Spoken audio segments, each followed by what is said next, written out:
அவர்கள் அந்த கட்சி பேர் இந்த கட்சி பேரெல்லாம் சொன்னார். யார் வேணாலும் கட்சி ஆரம்பிக்கலாம் அந்த ஜனநாயக நாட்டில். அந்த கட்சி ஆரம்பிக்கிறாங்க, இந்த கட்சி, அதை பற்றிலாம் நம்ம பயப்பட வேண்டியதில்லை. நம்மகிட்ட இருக்கிற கட்சிக்காரங்களை ஒழுங்காக பார்த்துக்கிட்டாலே போதும். புதுசாக போய் நம்ம அவனை சரி பண்ணுறோம், இவனை சரி பண்ணுறோம், அதெல்லாம் அந்த வேலையே நமக்கு தேவையில்லை. நம்மள்கிட்ட இருக்கிற கட்சி தோழர்களை, கழக தோழர்களை, அவங்கள நம்ம சரியாக வச்சுக்கிட்டாலே போதும்.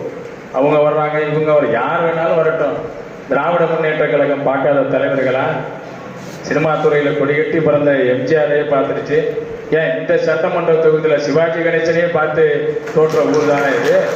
அதனால் அதை பற்றியெல்லாம் நம்ம கவலைப்பட வேண்டிய இல்லை. நம்ம கட்சிக்காரங்களை நம்ம நல்லபடியாக வச்சுக்கிறதுக்கு அதுக்கு நம்ம என்ன செய்யணும், அதுக்கு உங்களுடைய ஆலோசனை அது இருந்தாலே போதும். தமிழ்நாட்டில் இன்றைக்கி நடக்கிற இந்த ஆட்சி மிக ஒரு தூய நிர்வாக ஆட்சி.